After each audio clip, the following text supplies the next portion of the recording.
Dependence of force on medium, नहीं, dependence of force on medium. अगर दो particle medium में रहेगा तो क्या क्या होगा, ये हम लोग को पढ़ना है। क्या टॉपिक का नाम है? Dependence of force on the medium. ठीक है, देखो लास्ट क्लास में हम लोग देखो क्या पढ़े थे कि अगर मान लो, ध्यान समझना, अगर दो पॉइंट चार्ज है, कितना कितना, Q1 Q2, अगर लाइक चार्ज है तो, बड़े से बोलो, लाइक चार्ज है तो अनलाइक है तो अट्रैक्ट करेगा। ठीक है, तो Q1 Q2 अगर दो चार्ज है और ये वैक्यूम है, क्या है ये? वैक्यूम, और दोनों के बीच की दूरी कितना है? R। तो दोनों के बीच में जो फोर्स लगेगा वो कितना होगा था? F वैक्यूम इक्वल टू हम लोग क्या लिखे थे? Q1 Q2 by 4 pi epsilon not R square. R क्या है? Distance between Q1 and Q2, और Q1 Q2 दो पॉइंट चार्ज है, और एप्सिलॉन नॉट को क्या बोला जाता है? हाँ, permittivity of the free space. क्या बोलते हैं? Permittivity of the free space. क्या बोलते हैं? Permittivity of the free space. ठीक है, अब देखो यही दोनों पॉइंट चार्ज को, हाँ, यही दोनों पॉइंट चार्ज को हम किसी मीडियम में रख रहे हैं। कैसे रख रहे हैं? मीडियम में। तो मीडियम में देखो रखेंगे तो देखो क्या होगा, सेम दूरी Q1 Q2 दूरी R। ठीक, एनी मीडियम, कोई भी मीडियम, ऑयल हो सकता है, वाटर हो सकता है, किसी भी तरह का कोई भी मीडियम हो सकता है। तो ये मीडियम में हम रख दिए। दूरी कितना? R। Q1 Q2 क्या? दो पॉइंट चार्ज। अब F मीडियम में जो हम लिखेंगे that will be given by Q1 Q2 by 4 pi epsilon आ जाएगा। क्या आ जाएगा? एप्सिलॉन। यहाँ पर एप्सिलॉन नॉट, ये डिफरेंस है, यहाँ क्या है? यहाँ क्या है? एप्सिलॉन। ठीक है, और R वही है तो R वही रह गया। ठीक, एप्सिलॉन को बोला जाएगा, क्या बोलते हैं उसको? हाँ, परमिटिविटी ऑफ द मीडियम। यहाँ permittivity of the free space था, परमिटिविटी ऑफ द वैक्यूम था, यहाँ पर परमिटिविटी ऑफ द मीडियम कहलाएगा। क्या कहलाएगा? Permittivity of the medium. ठीक, ऐसे बोला जाता है। अब ये इक्वेशन नंबर 1 ले लो और ये इक्वेशन नंबर 2 ले लो। इक्वेशन नंबर 1 किस मीडियम में? वैक्यूम में। और इक्वेशन नंबर 2 मीडियम में। अब इसको डिवाइड करें, 1 डिवाइडेड बाई 2, बोल क्या आएगा? पहले LHS बताओ क्या आएगा। पहले देख लो कैसे लिखा जाता है, उसके बाद फिर लिखना। पहले देखो LHS में क्या लिखेगा? F वैक्यूम बाई, अरे बोलो, F vacuum by F medium, ये LHS आएगा। बोलो RHS में क्या लिखेंगे? देखो देखो क्या क्या कटेगा? Q1 Q2 कट जाएगा, 4 पाई से 4 पाई कटेगा, R स्क्वायर से R स्क्वायर कटेगा, तो क्या आएगा? हाँ, एप्सिलॉन बाई एप्सिलॉन नॉट। क्या आएगा? Epsilon by epsilon not. अब इस एप्सिलॉन बाई एप्सिलॉन नॉट को एक टर्म से डिफाइन किया गया है, इसको लिखा गया एप्सिलॉन R। क्या बोलते हैं? Epsilon R। इस एप्सिलॉन R को रिलेटिव परमिटिविटी कहा जाता है। एप्सिलॉन R को क्या बोलते हैं? Relative permittivity. क्या बोलते हैं? Relative permittivity. एप्सिलॉन R को क्या बोला जाता है? Relative permittivity. क्या बोलते हैं? Relative permittivity. ठीक है, और इसको एक और टर्म हम लोग यूज करते हैं, बड़ा के। ये बड़ा के और ये 1/4 पाई एप्सिलॉन नॉट, इसको छोटा के कहा जाता है। इस छोटा के का वैल्यू था 9 × 10⁹ यूनिट। बोल क्या लिखेगा? हाँ, न्यूटन मीटर स्क्वायर पर कूलम स्क्वायर। ये छोटा के है, ये अलग चीज है, और ये क्या है? बड़ा के, ये अलग चीज है। ये बड़ा के को कहा जाता है डाइलेक्ट्रिक कांस्टेंट। क्या बोलते हैं बड़ा के को? हाँ, ये बड़ा के जो है, इस बड़ा के को कहा जाता है डाइलेक्ट्रिक कांस्टेंट। ठीक है, डाइलेक्ट्रिक कांस्टेंट कहा जाता है। अब इसका डायमेंशनल फॉर्मूला बताओ क्या होगा? इसका और इसका दोनों का जो भी होगा एक ही होगा? होगा क्या? क्यों नहीं होगा? बोलो बोलो, हाँ ये रेशियो है, फोर्स ऊपर में भी है नीचे में भी फोर्स है, force by force cancel out हो जाएगा, ना कोई डायमेंशनल फॉर्मूला होगा और ना ही कोई यूनिट होगा, ठीक है। हालांकि एप्सिलॉन का यूनिट होगा इंडिविजुअली, एप्सिलॉन नॉट का होगा, बट रेशियो है ना, तो रेशियो का कोई यूनिट नहीं होगा। तो ये डाइलेक्ट्रिक, डाइलेक्ट्रिक का मतलब होता है, हम लोग आगे जाके हम कैपेसिटर वाला चैप्टर में पढ़ेंगे, F vacuum by F medium आ रहा है, क्या बोला, हाँ एप्सिलॉन बाय एप्सिलॉन नॉट। ये डिफाइन देखो, डिवाइड करेगा तो Q1 Q2 कट जाएगा ना, और 4 पाई से 4 पाई कटेगा, R स्क्वायर से R स्क्वायर कटेगा, तो देखो किधर ये दिस बाई दिस किया तो इसका ये वाला ऊपर चला जाएगा और इसका ये वाला नीचे ही रहेगा। हाँ बोलो, कहाँ डाउट हो गया। और ये बड़ा के को क्या बोलते हैं, बोलो, बड़ा के को डाइलेक्ट्रिक कांस्टेंट कहा जाता है। एप्सिलॉन को क्या बोलते हैं, permittivity of the medium, epsilon not को फ्री स्पेस, एप्सिलॉन आर को रिलेटिव परमिटिविटी, ठीक है। अब ये डाइलेक्ट्रिक को हम लोग ऑल्सो कहते हैं इंसुलेटर, क्या बोला जाता है, इंसुलेटर, ठीक है। इंसुलेटर बोलो, डाइलेक्ट्रिक बोलो, नॉन कंडक्टिंग बोलो, सब कुछ ये टर्म यूज किया जाता है। तो यहां पर इंसुलेटर टर्म आ गया, डाइलेक्ट्रिक, ठीक है। अब ये डाइलेक्ट्रिक कांस्टेंट को हम कैसे डिफाइन करेंगे, डेफिनेशन ऑफ के को, ये बड़ा के कि छोटा के, अरे बोलो बढ़िया से रिस्पॉन्स करो, छोटा के कि बड़ा के, बड़ा के क्या है, डाइलेक्ट्रिक कांस्टेंट, छोटा क्या है, के क्या है 1/4 पाई एप्सिलॉन नॉट, जिसका वैल्यू कितना है 9 × 10⁹ इसका वैल्यू 0 से इंफिनिटी तक कुछ भी हो सकता है, 1 से लेके इंफिनिटी तक कुछ भी हो सकता है, किसका वैल्यू, कैपिटल के का वैल्यू, ठीक है। अब डाइलेक्ट्रिक कांस्टेंट देखो लिखाएंगे नहीं, खाली सुन लो, ये 1 नंबर या 2 नंबर में आता है सीबीएसई में, काफी आसान है डिफाइन करना, जस्ट रेशियो है।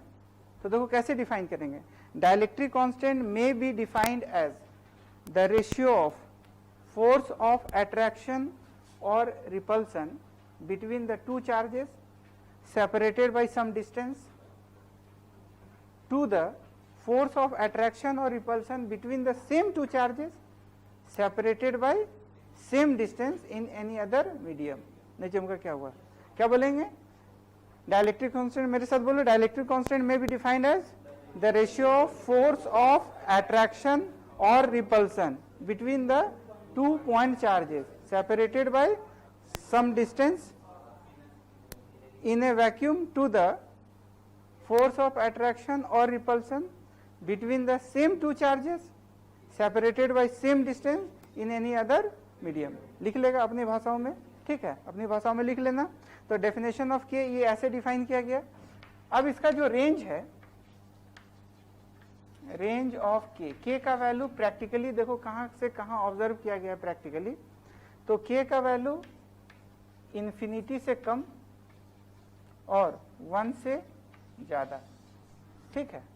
ऐसे देखा जाए तो के वैक्यूम, कौन वैक्यूम, के वैक्यूम, ये कितना आता है 1 आता है, 1.000 समथिंग आएगा, तो ये 1 हम लोग मानेंगे, या 1 के एयर 1 पॉइंट समथिंग आता है, के वैक्यूम लगभग 1 लेंगे। वाटर का बताओ कितना होगा, वाटर का ऐसे लगभग 80 आता है, बट इजी कैलकुलेशन के लिए हम लोग 81 लेंगे, ठीक है, इसका यूज में आ जाता है। 81 लेने से परफेक्ट स्क्वायर रूट का काम भी है, तो काफी आसान हो जाएगा। अच्छा, और भी बहुत तरह का है, माइका का अलग होता है, और भी चीज का अलग अलग होता है, ठीक है। कंडक्टर का कितना होता है, कंडक्टर का कितना, इनफाइनाइट, ठीक है। तो के का वैल्यू सब मीडियम का अलग अलग, क्लियर। अब यहां से देखो के का वैल्यू क्या लिखेंगे, के बराबर क्या हुआ, एप्सिलॉन बाय एप्सिलॉन नॉट, यही ना, या के को ऑल्सो क्या बोला गया, एप्सिलॉन आर, क्या बोला गया। अब देखो क्रॉस मल्टीप्लीकेशन करो तो एप्सिलॉन क्या लिखेगा, पहले यहां देख लो फिर उतारना, बोल क्या लिखेगा, क्या लिखेगा, एप्सिलॉन बराबर के एप्सिलॉन नॉट, या एप्सिलॉन बराबर यहां इससे मल्टीप्लाई करो ऐसे, अरे बोलो। तो एप्सिलॉन को या तो के एप्सिलॉन नॉट लिख सकते हैं, बड़ा के क्या है डाइलेक्ट्रिक कांस्टेंट, या एप्सिलॉन को epsilon R into epsilon naught भी बोल सकते हैं, कोई दिक्कत वाली बात। तो अब एफ मीडियम क्या होगा, देखो एफ मीडियम क्या लिखेंगे, एफ मीडियम यहाँ क्या था Q1 Q2 by 4 pi epsilon r square. Now can we replace this epsilon by what? K epsilon naught. तो बोल क्या लिखेगा Q1 Q2 by 4 pi epsilon में क्या लिखेंगे, हाँ very good, K epsilon naught into r square, ऐसे ठीक। या फिर देखो यहां से देखो F vacuum by F medium बड़ा K आ गया, तो F medium can we write F medium equal to F vacuum by बड़ा K, ठीक है। अब चूंकि बड़ा K 1 से बड़ा होता है और इन्फिनिटी से छोटा होता है, तो F मीडियम और F वैक्यूम में कंपेयर करेगा, तो F medium will be always less than F vacuum. मतलब कोई भी पार्टिकल को अगर मीडियम में रखेगा तो फोर्स ऑफ अट्रैक्शन और रिपल्सन हमेशा कम हो जाएगा विद रेस्पेक्ट टू कहाँ, वैक्यूम। जैसे एज फॉर एग्जांपल कि मान लो दो चार्ज पार्टिकल, सोचो ऐसे, मान लो दो चार्ज पार्टिकल वैक्यूम में है Q1 Q2, r दूरी पे सेपरेटेड है और दोनों के बीच में फोर्स ऑफ अट्रैक्शन या रिपल्सन 100 न्यूटन का है। कितना न्यूटन, दो Q1 Q2 कितना r दूरी पे है और कितना फोर्स ऑफ अट्रैक्शन या रिपल्सन दोनों के बीच में 100 न्यूटन। अगर उसको हम लगभग, अगर हम सोचो वाटर में उसको रख देंगे तो वाटर का K का वैल्यू क्या है 80, तो ये कितना बोले 100 और ये कितना 80 ले लो, तो इजी कैलकुलेशन आएगा। तो 100 बटा 80 क्या हो गया, कितना गया 5/4, 5/4 बोले तो 1.25। सोचो 100 न्यूटन का फोर्स जैसी वाटर में डाला तो मात्र 1.25 न्यूटन आ गया। सोचो कितना कम हो गया। किसी और मीडियम में डाले होते तो और कुछ और होता है। सबसे हाईएस्ट वैल्यू कहाँ पर होगा, वैक्यूम में, और सबसे लीस्ट वैल्यू कंडक्टर में, ठीक है। कंडक्टर की कहानी कुछ और है, अलग हम अलग कंडक्टर अलग टॉपिक पढ़ेंगे, ये इलेक्ट्रोस्टैटिक्स का लास्ट टॉपिक होगा कंडक्टर, इसमें काफी प्रॉपर्टी पढ़ेंगे कंडक्टर के बारे में, ठीक है। लेकिन कोई भी चार्ज पार्टिकल अगर हम मीडियम में डाल देते हैं तो हमेशा क्या होता है, फोर्स हमेशा कम हो जाता है।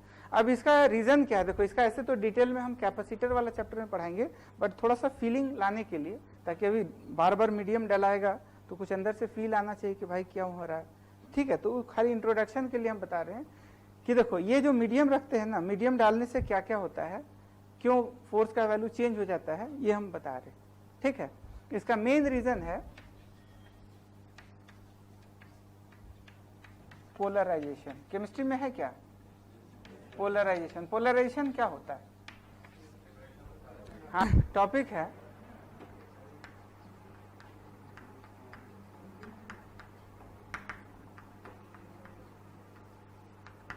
कूलम्स में ही सुपरपोजिशन प्रिंसिपल, क्या टॉपिक है नाम, सुपरपोजिशन प्रिंसिपल, हाँ सही है क्या, अच्छा सुपरपोजिशन प्रिंसिपल।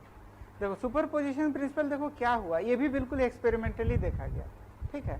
कि अगर मान लो कि दो पार्टिकल्स है Q1 और Q2, ठीक है, मान लो ये -Q2 ले लेते हैं या प्लस जो भी है, क्या Q1 पे फोर्स लगेगा, क्या Q2 पे भी लगेगा, हम इंटरेस्टेड है ओनली Q1 पे, तो Q1 पे फोर्स कितना लगेगा,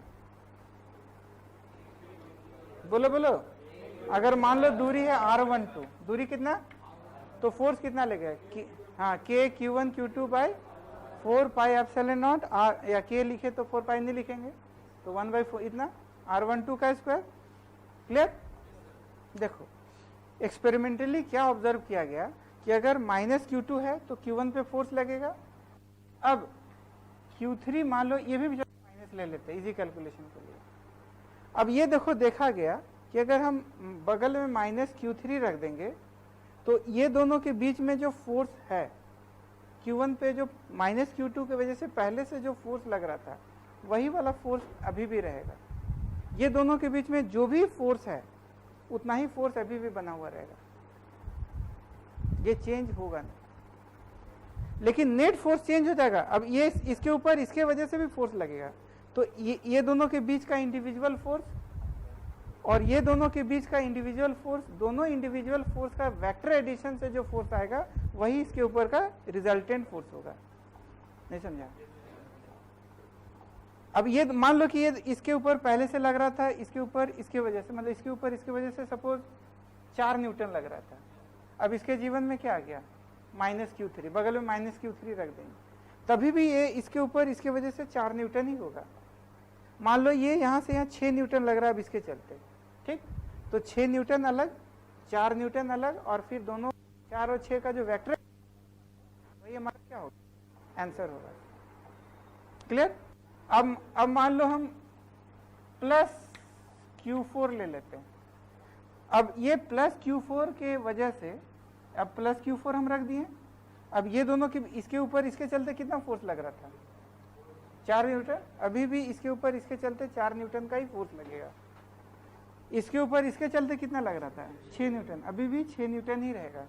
और इसके ऊपर जो भी, मान लो इसके ऊपर 8 न्यूटन ले लेते हैं, तो ये दोनों के बीच में, मतलब किसी दो पार्टिकल के बीच का जो फोर्स है वो चेंज नहीं करता है due to presence of other charge particle near by it. ठीक है, तो फोर्स अब इस पे अट्रैक्ट करेगा और इससे क्या होगा? रिपेल करेगा। तो टोटल फोर्स जो आएगा हमको F1 बराबर, वो क्या लिखेंगे? F13 plus what? कैसा एडिशन है रे? कैसा एडिशन? हाँ, वेक्टर एडिशन है। कैसा addition? Vector. What is this one? Individual forces. और ये क्या है? नेट फोर्स 1 के ऊपर किसके चलते? और कोई भी चार्ज पार्टिकल अपने पार्टिकल, अपने जो चार्ज है उसके वजह से कभी फोर्स नहीं लगता, वो हमेशा दूसरे पार्टिकल के वजह से फोर्स लगता है। कोई पार्टिकल अपने ही ऊपर फोर्स नहीं लगा सकता। अर्थ के ग्रेविटेशनल फील्ड इंटेंसिटी बहुत ज्यादा, तो ये नहीं कि अपने अपने में पूरा ये हो रहा है। ठीक है, वो हमेशा दूसरे से एकदम बिल्कुल नेचुरल है, एकदम कोई एक्सेप्शन नहीं है एकदम। ठीक है, ये सबका इंडिविजुअल वेक्टर एडिशन ही हमारा नेट फोर्स होगा। तो एक इंपॉर्टेंट पॉइंट लिख लो,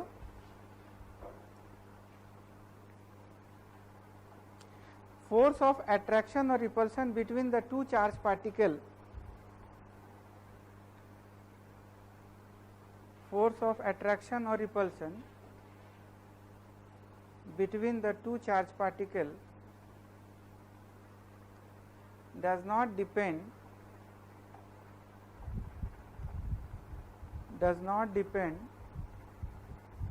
due to presence or absence of other charge particle,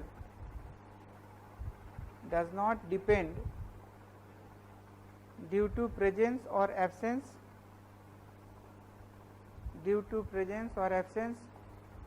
of other charge particle nearby it.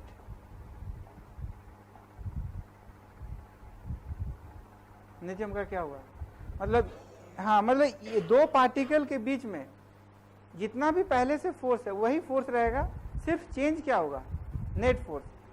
जो ट्यूनिंग पहले से है मैग्नीट्यूड का या डायरेक्शन का, मतलब अगर ये ऐसे अट्रैक्ट होगा, इसके ऊपर ऐसे अट्रैक्ट हो रहा तो ऐसे ही रहेगा, जो जैसे पहले था वैसा ही रहेगा, खाली वेक्टर एडिशन से नेट फोर्स जो है वो अलग हो जाएगा। ठीक, now what is this one? These are the individual forces. क्या है ये सब इंडिविजुअल फोर्सेस है। कैसा एडिशन करना है? Vector addition. कैसा एडिशन? अगर वेक्टर एडिशन आएगा तभी बनेगा, अदरवाइज फिर प्रॉब्लम शुरू 11th का ही जैसा नहीं। पूरा अच्छा से वेक्टर एडिशन है। एडिशन और सब्ट्रैक्शन आना चाहिए, खास करके एडिशन। अगर डॉट प्रोडक्ट क्रॉस प्रोडक्ट नहीं आता हो तो भी कोई दिक्कत वाली बात नहीं है, एडिशन अच्छा से आना चाहिए। एडिशन कितने तरह का पढ़ा था? 3 तरह का। क्या क्या? ट्रायंगल रूल, पैरेललोग्राम रूल और polygon law. Triangle law, parallelogram law और पॉलीगन लॉ। ठीक, ये 3 तरह का लॉ होता था। Polygon law more than 2 vector के लिए एप्लीकेबल था, more than 3 polygon law triangle law कितना कितना वेक्टर के लिए? 2। पैरेललोग्राम लॉ वो भी 2, ठीक है। 2 से ज्यादा होगा तो वो फेल हो जाएगा, this is the failure formula. और पॉलीगन लॉ मोर देन 2, इसीलिए पॉलीगन लॉ को also extension of triangle law भी बोला जाता है, क्योंकि ट्रायंगल लॉ में जो कांड करते हैं वही को और थोड़ा बढ़ा देते हैं पॉलीगन लॉ के लिए। But all are what? Flop formula. Best formula is what? Resolution method. Best formula क्या है? हम लोग को रेजोल्यूशन मेथड सीखना है। क्या सीखना है? Resolution method. Resolution method is best formula. 2 vector हो या 2 से ज्यादा हो, 2000 हो, 2 लाख हो, सारे वेक्टर को सेलेक्ट लेगा कौन? रेजोल्यूशन मेथड हर चैप्टर में वेरी इंपॉर्टेंट। एडिशन रूल तुम लोग को रेजोल्यूशन मेथड से करना है। थोड़ा लेंदी होगा लेकिन सबको समझ में आएगा। हालांकि हम शॉर्ट ट्रिक भी बताएंगे, 2 वेक्टर के लिए तुरंत आसानी से आ जाता है, बट हम लोग को सीखना है रेजोल्यूशन मेथड ही। कोई दिक्कत वाली बात? अब ट्रायंगल लॉ हम थोड़ा सा वेक्टर का आइडिया दे देते हैं, बट क्या क्या अभी तक हम लोग इंपॉर्टेंट बात पढ़े हैं कूलम्बिक लॉ के बारे में, कूलम फोर्स के बारे में, ये हम लोग को थोड़ा चर्चा है। चर्चा ऑन व्हाट? चर्चा ऑन, चर्चा नहीं चर्चा नहीं, चर्चा। चर्चा ऑन कूलम्स लॉ, ठीक। जितना बात पढ़ा है 10 बात हमको बताओ। नहीं ये क्या है, वो क्या है, कैसा होता है, सब बताना है। सबसे पहले बताओ, पहला लाइक रिपेल होता है, यस। लाइक पॉइंट चार्ज याद रखना है कैसे? हाँ, like point charge repel, repel. और हाँ, अनलाइक पॉइंट चार्ज अट्रैक्ट। पहली बात। दूसरा एकदम सोच सोच के बताएगा फटाक से। दूसरा बोल, बोलो बोलो बोलो। हाँ, valid for stationary charge, charges should be at rest पे हैं, तो वैलिड फॉर, हालांकि मूवेबल होगा तो भी मैग्नेटिक फोर्स और बढ़िया बढ़िया प्रॉब्लम तो मूवेबल के लिए ही बनता है ना, तो उस समय हम लोग क्या नेग्लेक्ट कर देते हैं? मैग्नेटिक फोर्स को थोड़ा सा नेग्लेक्ट कर देते हैं, ग्रेविटेशनल फील्ड वाला फोर्स को भी क्या करते हैं? नेग्लेक्ट कर देते हैं, तब प्रॉब्लम थोड़ा आसान हो जाता है। तो valid for what? Stationary charge. बहुत शानदार, स्टेशनरी चार्ज। और बोल फटाक से। क्या मीडियम पे डिपेंड करता है? Depends on medium. फटाक से बोलेगा, डिपेंड्स ऑन मीडियम। कारण? पोलराइजेशन। क्या कारण? पोलराइजेशन। मालूम है क्या? आइडिया बता दिए पोलराइजेशन क्या करता है। और बोल, कैसा फोर्स है? Central force. सेंट्रल फोर्स का मतलब क्या?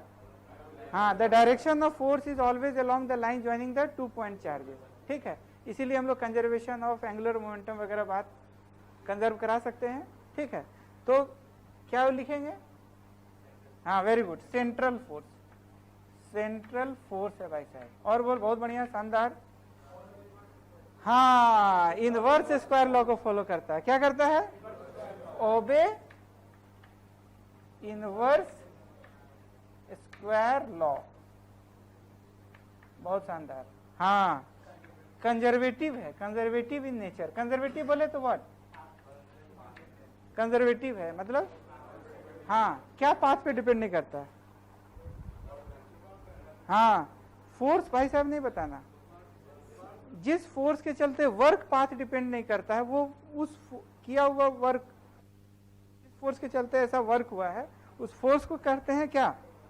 Conservative force. वर्क जो है पाथ पे डिपेंड नहीं करता है, फोर्स पाथ पे डिपेंड कर सकता है, बट उसका द्वारा किया हुआ कार्य जो है वो पाथ पे डिपेंड नहीं कर। तो work done by conservative force हमेशा क्या होता है? राउंड ट्रिप का जीरो नहीं। जैसे मान लो कि अगर सपोज दैट कि एक पॉइंट ए है और एक पॉइंट बी है, अब हम एक रास्ता ये ले लो, एक ऐसे रास्ता ले लो। हम कूलम्बिक फोर्स से अगर वर्क करवाएं S1 रास्ता से या S2 रास्ता से या S3 से, तो सारे केस में जो वर्क आएगा कूलम्बिक फोर्स के चलते वो सब में सेम आएगा। अगर ये नॉन कंजर्वेटिव होता तो सब में वर्क क्या होता? अलग अलग। नॉन कंजर्वेटिव फोर्स का एग्जांपल बताओ। फ्रिक्शनल फोर्स और बहुत सारा है, टेंशन भी नॉन कंजर्वेटिव में आता है, ठीक है। कंजर्वेटिव फोर्स का और भी एग्जांपल बताओ। ग्रेविटेशनल फोर्स बहुत बढ़िया, और स्प्रिंग फोर्स और अपथ्रस्ट, बहुत सारा है उसका भी एग्जांपल, और भी बहुत सारा। सेंट्रल कंजर्वेटिव फोर्स का कैसे याद है, कंजर्वेटिव फोर्स कैसे पता चलता था कि कौन सा कंजर्वेटिव है कौन सा non conservative, how to check conservative force, क्या है, कर्ल वेक्टर पढ़ा है क्या, हाँ कर्ल वेक्टर इंटू एफ, वो इक्वल टू अगर 0 हो जाता हो तो आ जाएगा। मतलब ये हम 11th में पढ़ाए थे, डेल्टा क्रॉस एफ क्या है, तो conservative, otherwise not equal to 0 हुआ तो नॉन कंजर्वेटिव। ये हम 11th पढ़े थे वर्क पावर एनर्जी में। Curl vector, determinant I J K, partial differential D by D X D Y D Y D Y, फिर F X F Y F Z, सबका equal to अगर 0 आ जाए तो कंजर्वेटिव, अदरवाइज नॉन कंजर्वेटिव। और बताओ भाई साहब क्या क्या है, हाँ बोलो बोलो, 7वां, हाँ ये एक्शन रिएक्शन को फॉलो करता है, न्यूटन थर्ड लॉ, बहुत शानदार। न्यूटन, हाँ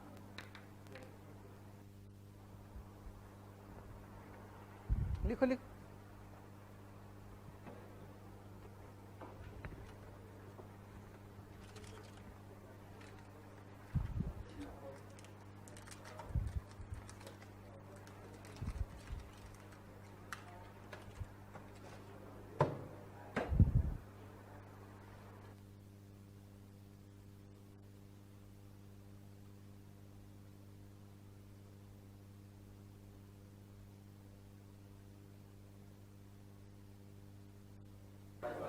ओवे न्यूटन, एक पे लगा इधर तो एक पे लगा इधर, एक पे लगा इधर तो एक पे ऊपर तो दूसरे पे, एक पे इधर तो एक पे, हमेशा anti parallel, equal and opposite force लगता है, क्या लगता है, तो ओवे न्यूटन थर्ड लॉ, ठीक है, न्यूटन का थर्ड लॉ को फॉलो करता है। बोल नेक्स्ट कितना, क्या, चार्ज इनवेरिएंट फोर्स के बारे में बात हो रहा है। हाँ चलो, कि अगर फोर्स ऑफ अट्रैक्शन और repulsion between two charge particle does not depend due to presence of other charge particle near by it, दो पार्टिकल के बीच में जो फोर्स होगा ड्यू टू प्रेजेंस और absence of other charge particle near by it के ऊपर depend नहीं करता, रहे तो भी उतना ही, ना रहे तो एक लाइन वो लिख देना। उसके बाद वेरी गुड, सुपरपोजिशन प्रिंसिपल को फॉलो करता है, सुपर प्रिंसिपल, ठीक है। चलो 10वां बताओ, हाँ बोलो,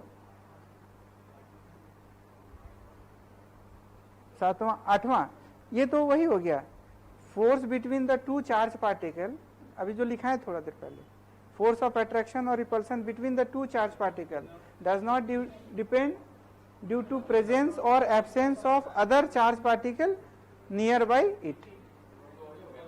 सुपरपोजिशन अलग है, अरे ये वेक्टर सुपरपोजिशन और सुपर स्केलर एडिशन भी होता है, वेक्टर एडिशन भी होता है। चलो खैर 10वां बताओ, देखो न्यूटन, ये कूलम फोर्स लगाने के लिए मैक्सिमम डिस्टेंस का कोई लिमिटेशन नहीं है, लेकिन मिनिमम डिस्टेंस का लिमिटेशन है। मिनिमम डिस्टेंस क्या होना चाहिए, 1 फर्मी, मतलब distance should be I, minimum जो है 10⁻⁻15 मीटर 1 फर्मी, और ये क्या, मतलब हम ऐसा कह सकते हैं कि Coulomb's law acts for long, ये या लॉन्ग लार्ज, हाँ लॉन्ग रेंज फोर्स है, एक्टिव फोर्स या exist for any value of R, ठीक है। ये क्या है, long range force. Long range force बोले तो, अरे बोलो, लॉन्ग रेंज फोर्स बोले तो, हाँ मैक्सिमम डिस्टेंस का कोई लिमिटेशन, मिनिमम डिस्टेंस इतना होना चाहिए, बट मैक्सिमम का कोई दूरी, लार्ज डिस्टेंस में भी ये काम करता है, कम होगा मैग्नीट्यूड बट एग्जिस्ट करेगा, लेकिन मिनिमम डिस्टेंस क्या हो गया, तो 10 बारे में बता देगा। फर्स्ट बोलो फटाक से, एकदम याद हो जाना चाहिए। पहला बोलो, like charge repel, unlike attract. दूसरा बोलो, क्या होगा, क्या होगा, स्टेशनरी पार्टिकल के। तीसरा बोलो, हाँ मीडियम पे डिपेंड करता है, कारण। चौथा, हाँ इनवर्स स्क्वायर लॉ को फॉलो करता है। 5वां सेंट्रल फोर्स है, सेंट्रल बोले तो line joining the two forces, force का डायरेक्शन होगा। पांचवा, हाँ छठा हो जाएगा ना, कंजर्वेटिव इन नेचर। सातवां बोलो, ओबेज न्यूटन थर्ड लॉ। सातवां बोलो, हाँ अच्छा आठवां, फोर्स ऑफ अट्रैक्शन और repulsion between two charge particle does not depend due to presence और absence of other charge particle near by. नौवां, हाँ सुपर पोजिशन प्रिंसिपल। 10वां, मिनिमम डिस्टेंस 1 फर्मी होना चाहिए, मैक्सिमम डिस्टेंस का कोई लिमिटेशन नहीं होता। बोल याद हो गया, कोई दिक्कत वाली बात? एक प्रॉब्लम लिखो, इसी से स्टार्ट करते हैं, ठीक है। कौन सा बुक फॉलो करेगा? HC वर्मा करो? नहीं, कोई दिक्कत नहीं है। देखो प्रॉब्लम को बनाने के लिए क्लास 11 का देखो मेरा जो बेसिक मैथमेटिक्स वाला है वो पूरा अच्छा से कर लेना। उसमें बहुत अच्छा से हम वेक्टर पढ़ा दिए हैं, हाँ डिफरेंशिएशन पढ़ा दिए हैं, इंटीग्रेशन पढ़ा दिए हैं, ठीक है, और बढ़िया से ग्राफ पढ़ा दिए हैं, और ठीक है एरिया उरिया जितना भी बेसिक मैथमेटिक्स का एप्लीकेशन है सब कुछ बता दिए हैं, तो वो देख लेना, ठीक है। मतलब कुछ भी मैथमेटिक्स से रिलेटेड होगा तो उसको देख लेना, सब क्लियर हो जाएगा। बोल क्लियर है? क्या क्या पढ़ लेना। अगर किसी का 11th गड़बड़ है, ठीक है, 11th तो सर गड़बड़ होता ही है तो अगर 11th गड़बड़ है तो क्या क्या देख लेना अच्छा से। वेक्टर बहुत अच्छा से कमांड कर लेना, क्योंकि ये पूरा इलेक्ट्रोस्टैटिक्स में वेक्टर और बेसिक मैथमेटिक्स जैसे डिफरेंशिएशन हो गया, इंटीग्रेशन हो गया, ग्राफ हो गया, ये सब का जो है बहुत ज्यादा यूज पड़ेगा। बोल क्लियर है?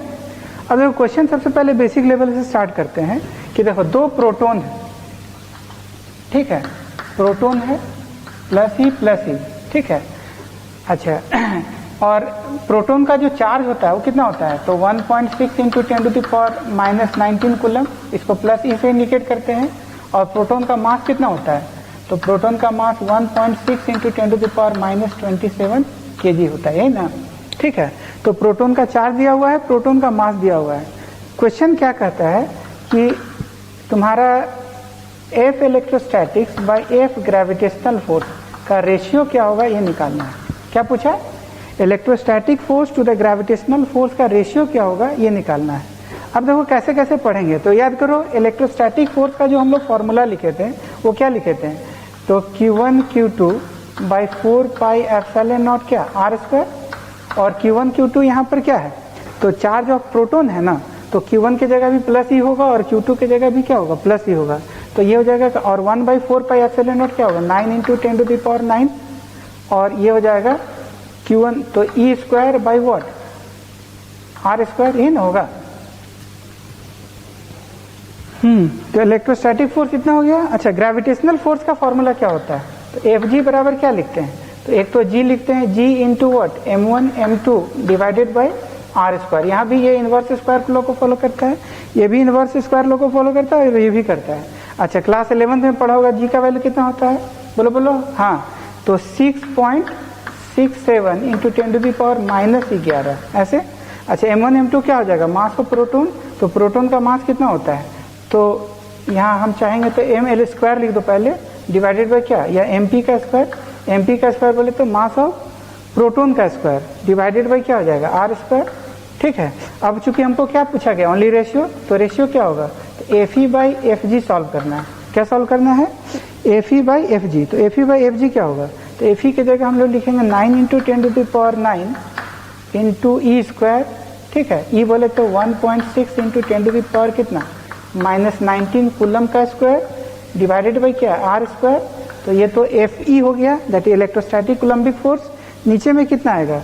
तो नीचे में आएगा 6.67 into 10⁻, -11 into mass of proton. Mass of proton कितना होता है? 1.6 इंटू 10⁻27 का क्या होता है? स्क्वायर।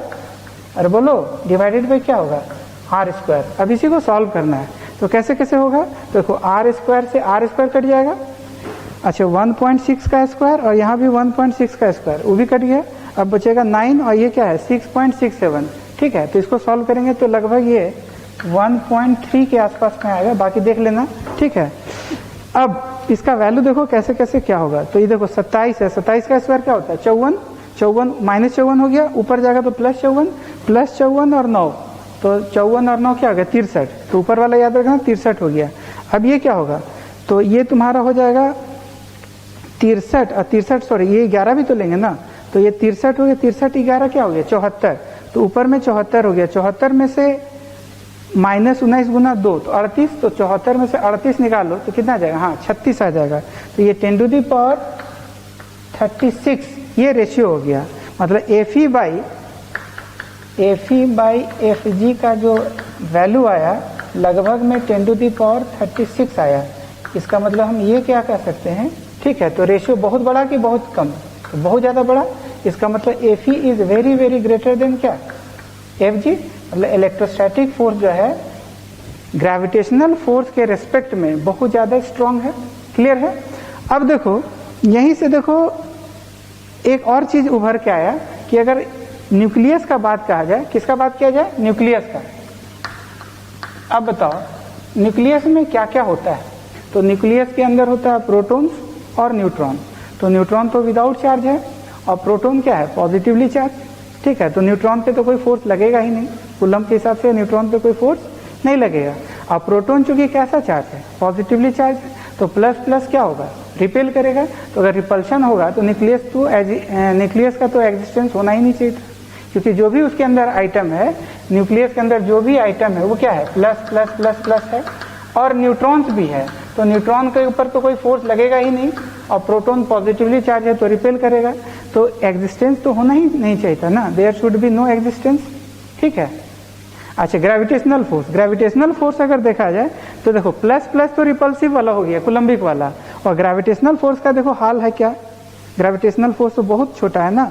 अगर दो प्रोटॉन के बीच में ग्रेविटेशनल फोर्स निकालेंगे तो वो तो बहुत नेग्लिजिबल होगा विथ रिस्पेक्ट टू क्या, स्ट्रॉन्ग कूलम्बिक फोर्स, क्योंकि ये वाला जो फोर्स लग रहा है यहाँ पर, ये वाला क्या हो रहा है, ये रिपल्सिव हो रहा है, और ये वाला क्या है, ये अट्रैक्टिव है।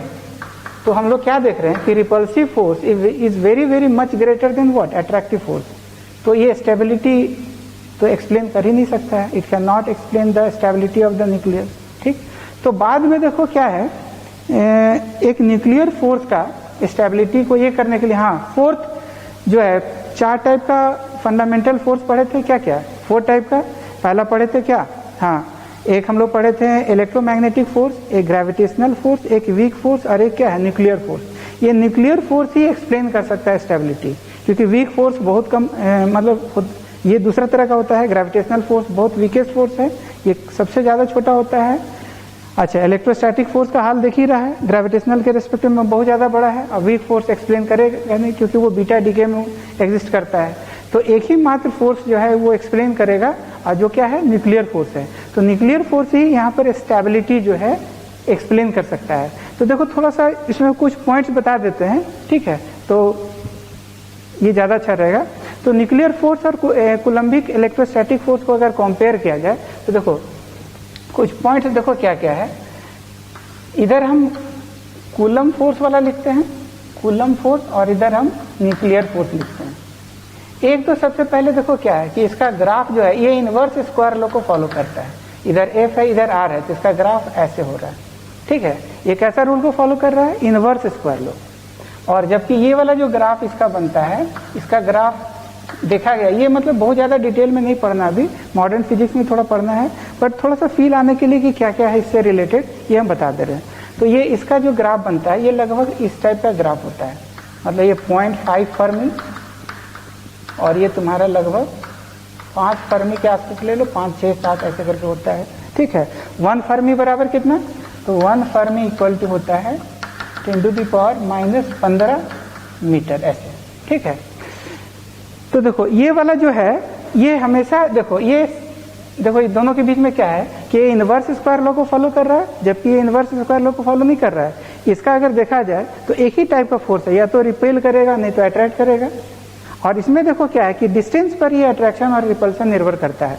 अगर 0.5 फर्मी से अगर डिस्टेंस कम है दो चार्ज पार्टिकल के बीच में, चाहे वो प्रोटॉन हो चाहे न्यूट्रॉन हो, ठीक है, इसमें तो न्यूट्रॉन में फोर्स लगेगा ही नहीं, इसमें लग सकता है फोर्स। तो अगर प्रोटॉन हो या न्यूट्रॉन हो, तो अगर दो न्यूक्लियॉन्स, इसको न्यूक्लियॉन्स भी कहा जाता है ना, तो अगर दो न्यूक्लियॉन्स के बीच का दूरी अगर 0.5 फर्मी से कम होगा तो फोर्स जो है रिपल्सिव होगा, और 0.5 फर्मी से अगर 5 फर्मी के बीच में होगा तो यही फोर्स अट्रैक्टिव हो जाता है। और 5 फर्मी से अगर ज्यादा अगर डिस्टेंस हो गया दो न्यूक्लियॉन्स के बीच में तो फोर्स लगेगा ही नहीं, क्योंकि ये सैचुरेटेड फोर्स है, ये डिस्टेंस अगर बहुत ज़्यादा होता है तो फोर्स लगता ही नहीं है, जबकि ये इनवर्स स्क्वायर लॉ को फॉलो करता है, ये लॉन्ग डिस्टेंस तक एक्ट करता है, ये इन्फिनिटी तक एक्ट कर सकता है। It is a what, inverse square law force, it acts up to infinity, ये लार्ज लॉन्ग डिस्टेंस फोर्स भी कहा जाता है, जबकि ये सैचुरेटेड फोर्स है। तो एक डिफरेंस ये हो गया, दोनों के बीच में 0.5 फर्मी से कम होगा तो क्या होगा, रिपल्सिव, और ये दोनों के बीच में होता है अट्रैक्टिव, ज़्यादा हो गया तो फोर्स लगेगा ही नहीं, जबकि ये लॉन्ग रेंज फोर्स है, ये आर के किसी भी वैल्यू पे एक्ट कर सकता है, खाली इन्फिनिटी नहीं होना चाहिए, ठीक है। इसके अलावा देखो ये हमेशा एक ही टाइप का होता है, ये रिपेल करेगा नहीं तो अट्रैक्ट करेगा, वो डिपेंड करेगा साइन के ऊपर। अगर सिमिलर चार्ज है तो रिपेल करेगा और डिफरेंट चार्ज है तो क्या होगा, अट्रैक्ट करेगा। जबकि ये क्या होगा, ये चार्ज के साइन पे डिपेंड नहीं करता है, अगर डिस्टेंस पे डिपेंड करता है, 0.5 फर्मी से कम होगा तो रिपल्सिव होगा और ये दोनों के बीच में होगा तो अट्रैक्टिव होगा, ठीक है। इसके अलावा बहुत सारा पॉइंट्स है, ये कंजर्वेटिव होता है, ये नॉन कंजर्वेटिव में आ जाता है, ये सेंट्रल फोर्स है, ये नॉन सेंट्रल, बाकी तो अभी हम लोग पढ़े ही, ठीक है। तो सब बहुत सारा डिफरेंस, तो मेन पॉइंट जो है ये हो रहा है। अब देखो ये कैसे एक्सप्लेन होगा, तो देखो ज्यादातर जो है न्यूक्लियस का साइज तो बहुत कम होता है ना, 10⁻⁻15 1 फर्मी के आसपास होता है, तो न्यूक्लियॉन्स का जो सेपरेशन होता है वो इसी एरिया में रहता है, इसी एरिया में ज्यादातर, इसीलिए अट्रैक्टिव फोर्स जो है वो ज्यादा हो जाता है किससे, रिपल्सिव, मतलब ये इसके रिपल्सिव फोर्स है, तो इसको पूरा ये पैक किया हुआ है, बांधे हुए, ठीक है, ये होल्ड किया हुआ है, ठीक है। तो ये होल्ड क्यों किया हुआ है, क्योंकि न्यूक्लियर फोर्स जो है कूलम्बिक फोर्स के रिस्पेक्ट में ज्यादा स्ट्रांग है, और अट्रैक्टिव फोर्स ही जो है एक्सप्लेन कर सकता है, कभी repulsive force can not explain the what, stability of anything. जो भी एक्सप्लेन करेगा वो कौन करेगा, हाँ अट्रैक्टिव फोर्स ही करेगा। तो यहाँ strong attractive nuclear force explains the stability of the nucleus. तो स्टेबिलिटी ऑफ द न्यूक्लियस समझ में आ रहा है। देखो बहुत सारा हो सकता है, देखो सब कुछ ऐसा भी हो सकता है कि फोर्स ज्यादा भी हो जाए, इससे कम भी हो सकता है, इससे इधर इस एरिया में होगा तो फोर्स का वैल्यू क्या होगा इसका 0, इस एरिया में अट्रैक्टिव, इस एरिया में रिपल्सिव, बहुत तरह का है। तो ये ग्राफ से बहुत सारा चीज हमको पता चल जाता है, ऐसे बहुत सारा चीज पढ़ेंगे हम लोग आगे जाके, बट यहाँ काम का चीज यही है, ठीक।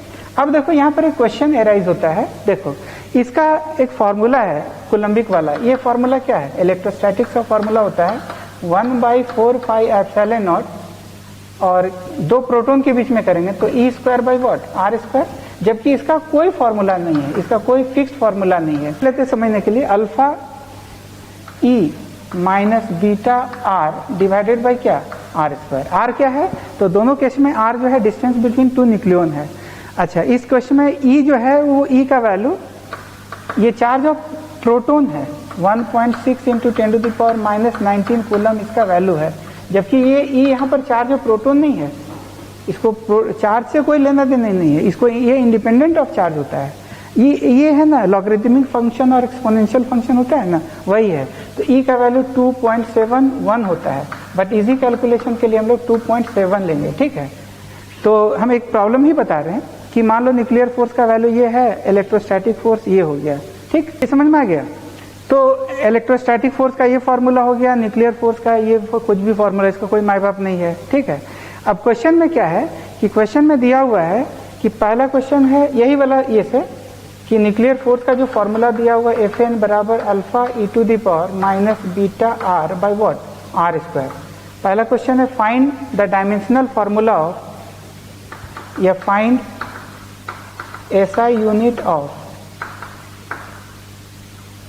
बीटा एंड अल्फा, ये कैसे होगा, ठीक है। SI यूनिट बीटा और अल्फा का क्या होगा ये निकालना है।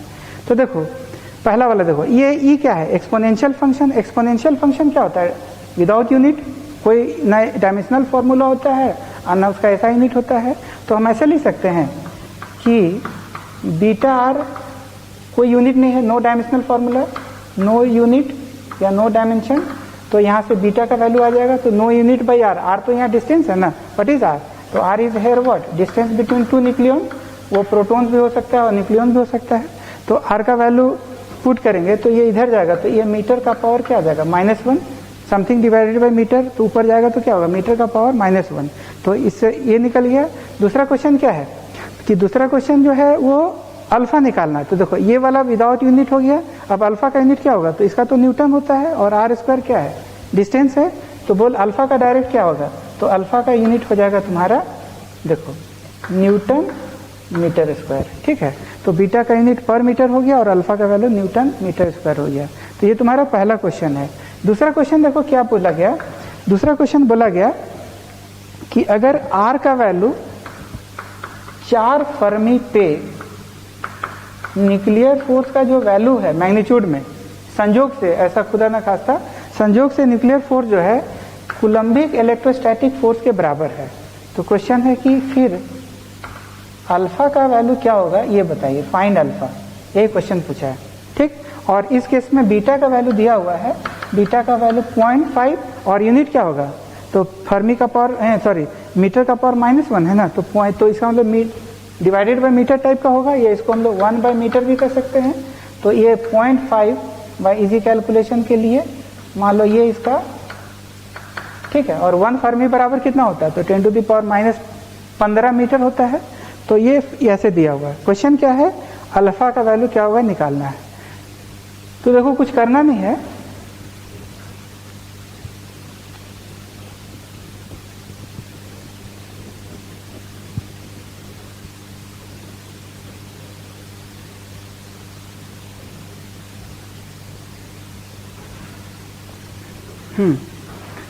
अल्फा का वैल्यू निकालना है, बस कुछ करना नहीं है, दोनों को खाली बैलेंस कर दो। तो बैलेंस कर देगा तो क्या होगा, तो Fn बराबर Fe। अब Fn का वैल्यू कितना, तो वही alpha e to the power what minus beta R by R square equal to Fe। Fe का वैल्यू क्या, 1/4 pi epsilon naught E square by R square. यहाँ का ई का वैल्यू क्या है, 1.6 इंटू 10⁻⁻19, क्योंकि ये चार्ज पे डिपेंड करता है। यहाँ का ई जो है ये चार्ज इंडिपेंडेंट है, ई का वैल्यू पे डिपेंड नहीं करता है। ई यहाँ पर क्या है, एक्सपोनेंशियल फंक्शन, और एक्सपोनेंशियल फंक्शन का वैल्यू 2.7 होता है ई का वैल्यू। बोल क्लियर है। अब इसको सॉल्व करना है, तो सॉल्व कैसे होगा भैया, तो आर स्क्वायर से आर स्क्वायर कट जाएगा। अब अल्फा हमको निकालना है, ई का वैल्यू कितना हो जाएगा 2.7, या पहले ई ले लेते हैं, और माइनस बीटा, बीटा देखो क्या है, तो बीटा का वैल्यू कितना दिया हुआ है, तो 0.5 पाई फर्मी दिया हुआ है, अरे बोलो, और आर का वैल्यू किस संयोग से ये दोनों बराबर हो गया, तो आर का वैल्यू दिया हुआ तुम्हारा कितना 4 फर्मी, तो यहाँ पर हो जाएगा 4 फर्मी। ऐसे ये सॉल्व हो गया, इधर हो जाएगा 1/4 पाई एप्सिलॉन नॉट क्या 9 इंटू 10⁻⁹, ई का वैल्यू 1.6 इंटू 10⁻⁻19 का क्या स्क्वायर, ऐसे, और नीचे तो ये कट ही गया। अब आगे सॉल्व करते हैं, तो फर्मी से फर्मी कट गया, तो अल्फा ई का पावर क्या होगा -2, और बोलो ई का पावर -2, यही ना होगा, 4 गुना 0.5 2 हो जाएगा, इक्वल टू 9 इंटू 10⁻9, और ये 1.6 इंटू 10⁻⁻19 का क्या होल स्क्वायर, यही ठीक है। तो ई का वैल्यू देखो, एक प्रॉब्लम ये क्या है कि देखो, अब देखो ये तो पता ही होगा कि न्यूक्लियस है, न्यूक्लियस से रिलेटेड क्वेश्चन किए भी, और ये न्यूक्लियस का चार्ज मान लो जेड ई ले लेते हैं, वेर जेड क्या है, तो हाँ जेड है एटॉमिक नंबर, और ई क्या है इलेक्ट्रॉन का चार्ज। इसके चारों तरफ इलेक्ट्रॉन किसी भी ऑर्बिट में घूम रहा है, मान लो इसका रेडियस है आर, ठीक है। अब तुम लोग 11th में केमिस्ट्री में पढ़ा होगा क्या, हाँ बोर्स एटॉमिक मॉडल पढ़ा है ना, तो उसमें क्या होता है, इलेक्ट्रॉन उसी ऑर्बिट में घूम सकता है जिसका एल एंगुलर मोमेंटम ऑफ क्या होगा, हाँ इंटीग्रल मल्टीपल ऑफ h/2 पाई हो। तो इसका जो l का वैल्यू जो होता है n h/ कितना होता है 2 पाई, ये किसके हिसाब से, बोर थ्योरी के हिसाब से है ना, कि इलेक्ट्रॉन उसी ऑर्बिट में रिवॉल्व करेगा। ये माइनस ई, इसका चार्ज तो प्लस जेड ही हो गया, ये इलेक्ट्रॉन हो गया, इलेक्ट्रॉन उसी ऑर्बिट में रिवॉल्व करेगा जिस ऑर्बिट में l का वैल्यू हाँ इंटीग्रल मल्टीपल ऑफ h/2 पाई हो, वेर n क्या होता है प्रिंसिपल क्वांटम नंबर, n का वैल्यू क्या हो सकता है 1 2 3 4 5 6 ऐसे इंटीजर होना चाहिए, ठीक है। तो इलेक्ट्रॉन ऐसे ऐसे घूमते रहता है। अब इसमें देखो क्वेश्चन क्या, अच्छा एक चीज बताओ कि इलेक्ट्रॉन घूमने के लिए सेंट्रीपिटल फोर्स जो चाहिए वो कौन प्रोवाइड कर रहा है, तो ये कूलम्बिक अट्रैक्टिव फोर्स है, यही ना सेंट्रीपिटल फोर्स प्रोवाइड कर रहा है, अरे बोलो कूलम्बिक अट्रैक्टिव फोर्स जो है यही सेंट्रीपिटल फोर्स प्रोवाइड कर रहा है। तो इधर जो है कूलम्बिक फोर्स लग रहा है, ठीक है, यही सेंट्रीपिटल फोर्स प्रोवाइड कर रहा है। तो इसी से रिलेटेड देखो क्वेश्चन क्या है कि फाइंड, बहुत सारा क्वेश्चन है, आर निकालिए, दूसरा स्पीड निकालिए, तीसरा काइनेटिक एनर्जी निकालिए, चौथा पोटेंशियल एनर्जी आगे जाके पढ़ेंगे ये निकालिए, पांचवा पूछेगा टोटल एनर्जी निकालिए, ठीक है। ये सब हालांकि पढ़ना है एटॉमिक स्ट्रक्चर में भी, बट यहाँ पर थोड़ा सा काम है तो बस खाली आइडिया दे रहे हैं। तो देखो बनाएंगे कैसे, तो एक इक्वेशन हमारा L बराबर NH/2 पाई हो जाएगा, और दूसरा जो है देखो इसमें centripetal force Coulombic force provide कर रहा है, तो यही Fc जो है यही mv²/r यही सेंट्रीपिटल फोर्स प्रोवाइड कर रहा है। तो Fc कूलम्बिक फोर्स का वैल्यू क्या है, तो E² मतलब ये होता है Fc का वैल्यू क्या, Q1 Q2/4πε0r²। ठीक है, अब यहाँ पर Q1 का वैल्यू क्या लेंगे, तो प्लस JD लिखेंगे, और Q2 का वैल्यू क्या लेंगे, तो सिर्फ मैग्नीट्यूड लेना E लेंगे, और R का वैल्यू निकल जाएगा। तो कहने का मतलब देखो क्या होगा कि यह ZE × E/4πε0r², ठीक, यही हो गया, यही mv²/r के बराबर हो जाएगा, वेर m किसका मास, इलेक्ट्रॉन का मास, और न्यूक्लियस यहाँ पर याद रखना कैसा है, फिक्स्ड है। बोल क्लियर है। तो एक इक्वेशन तुम्हारा ये हो गया और एक इक्वेशन ये हो गया। अब दोनों दो इक्वेशन है और दो वेरिएबल है, तो दोनों से पहले क्या निकलेगा, तो दोनों से पहले या तो r निकाल लो नहीं तो v निकाल लो। तो पहला तुम्हारा r निकल गया, दूसरा तुम्हारा v निकल गया, तीसरा क्वेश्चन पूछा गया काइनेटिक एनर्जी, तो काइनेटिक एनर्जी का फॉर्मूला ½ mv² होता है, तो v निकल जाने से काइनेटिक एनर्जी भी निकल जाता है। चौथा क्वेश्चन पोटेंशियल एनर्जी, आगे जाके पढ़ेंगे, पोटेंशियल एनर्जी Q1 Q2/4πε0r होता है, जिसमें Q1 का वैल्यू प्लस JD पुट करना है और Q2 का वैल्यू माइनस E पुट करना है, और R का वैल्यू पहले से पता हो गया, तो पोटेंशियल एनर्जी भी आ जाएगा। और पांचवा क्वेश्चन है टोटल एनर्जी, तो टोटल एनर्जी आता है कितना, तो kinetic energy plus potential energy होता है, तो यहाँ से टोटल एनर्जी निकल जाएगा। बोल क्लियर है, तो इसको सॉल्व कर लेना। बोल क्लियर, तो कैसे कैसे क्या हो रहा है समझ में आ गया, अरे बोलो कोई दिक्कत वाली बात। एक चार्ज पार्टिकल है, एक्चुअली हम थोड़ा सा बड़ा करके दिखा रहे हैं, बट ये है पार्टिकल, पॉइंट इन साइज है, ठीक है। तो देखो क्या है, एक चार्ज पार्टिकल है जिसका चार्ज है Q, और इसको दो पार्ट में डिवाइड करना है। क्या करना है, इसको दो पार्ट में डिवाइड करना है। मान लो Q का वैल्यू समझने के लिए हम 10 कूलम ले लेते हैं, तो इसको दो पार्ट में डिवाइड करना है। एक पार्ट मान लो छोटा Q ले लेते हैं, तो दूसरा वाला पार्ट क्या हो जाएगा, Q - Q। दो पार्ट को डिवाइड करके, मतलब दो पार्ट में डिवाइड करके इसको r दूरी पे रखना है, एक गिवन डिस्टेंस पे रखना है, ताकि दोनों के बीच में फोर्स जो लगे ना वो मैक्सिमम लगे। ठीक है, क्वेश्चन समझ में आ गया कि दो पार्टिकल को, मतलब एक चार्ज बॉडी है या पार्टिकल है, एक चार्ज पार्टिकल है, उसको एक गिवन डिस्टेंस पे रखना है ताकि दोनों के बीच में लगने वाला फोर्स क्या लगे, मैक्सिमम लगे। बोल क्लियर है। समझने के लिए हम लोग 10 कूलम ले रहे हैं। अब देखो कैसे कैसे रखेंगे, ठीक है।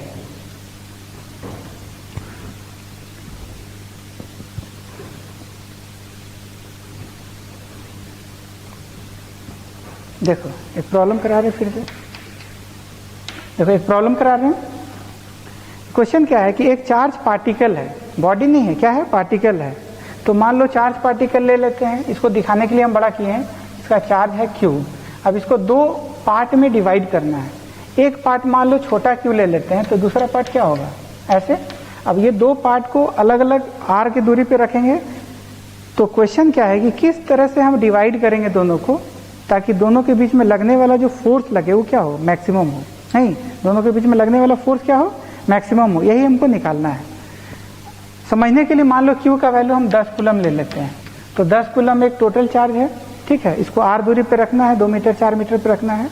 अब इसको कैसे डिवाइड करेंगे, 2 कूलम 8 कूलम में करेंगे कि 3 और 7 में करेंगे कि 1 और 9 में करेंगे कि 5 में करेंगे, ताकि दोनों के बीच में लगने वाला फोर्स क्या लगे, मैक्सिमम लगे, यही हमको निकालना है। तो एक तो हम लोग को कैलकुलस मेथड है। अब ये एक्चुअली ना मतलब कि बड़ा थोड़ा दिखाए हैं, लेकिन है पॉइंट जैसा। तो मान लो एक पार्ट जो है हम लोग Q ले लेते हैं, क्या है Q - Q, ये दोनों को r दूरी पे फिक्स कर दिए। अब ये दोनों के बीच में लगने वाला जो फोर्स होगा, कूलम्बिक फोर्स कितना होता है, तो हमको पता है 1/4πε0 Q1 Q2 by what, r²। तो Q1 स्मॉल q है और Q2 क्या है, Q - Q। तो ये क्या हो जाएगा, तो Q Q - Q यही ना होगा। इसको और सॉल्व करेंगे तो कितना आएगा, और डिवाइडेड बाई r², क्योंकि r हमारा क्या है, तो r हमारा यहाँ पर फिक्स्ड डिस्टेंस है। बोल क्लियर है। अब ये कितना हो जाएगा, तो Q - Q² होगा बाई 4πε0 व्हाट, r²। अब चाहो तो यहाँ मैथ्स का थोड़ा सा प्रॉपर्टी यूज कर सकता है। तो फॉर मैक्सिमम और मिनिमा का प्रॉपर्टी यूज कर रहे हैं, ठीक है। तो मैक्सिमम और मिनिमम दोनों के लिए डी क्या होता है, डेरिवेटिव उसका 0 होता है। तो हम ऐसा कर सकते हैं, फॉर मैक्सिमम f, इसका जो डेरिवेटिव है किसके रेस्पेक्ट में, r के रेस्पेक्ट में नहीं, क्योंकि r यहाँ फिक्स डिस्टेंस है, ये कांस्टेंट है। स्मॉल q वेरिएबल है, 2 कूलम होगा कि 3 कूलम होगा कि 4 कूलम होगा, यही हमको निकालना है। तो यहाँ पर फंक्शन है स्मॉल क्यू, आर यहाँ पर आर के रेस्पेक्ट में डिफरेंशिएट नहीं करेंगे, तो D F by D Q का जो वैल्यू होगा वो क्या होगा, 0 होगा। अरे बोलो, तो अब इसको डिफरेंशिएट करो तो देखो कैसे होगा, तो एल एच एस 0 हो गया, that is equal to what, D F by D Q. अब करेंगे तो देखो 1/4 pi epsilon naught R square, ये तो बाहर निकल गया। अब इसको डिफरेंशिएट करेंगे तो क्यू बाहर और स्मॉल क्यू का क्यू के रेस्पेक्ट में क्या होगा 1, तो बचेगा क्या, क्यू एन बचेगा, माइनस क्यू स्क्वायर का, एक्स स्क्वायर का क्या होता है 2x, तो यहाँ पर क्यू स्क्वायर का क्या हो जाएगा 2q और इज इक्वल टू क्या हो जाएगा 0। अब ये सारा आइटम इधर जाएगा तो 0 हो जाएगा, तो बोल q minus 2q equal to 0 आ गया।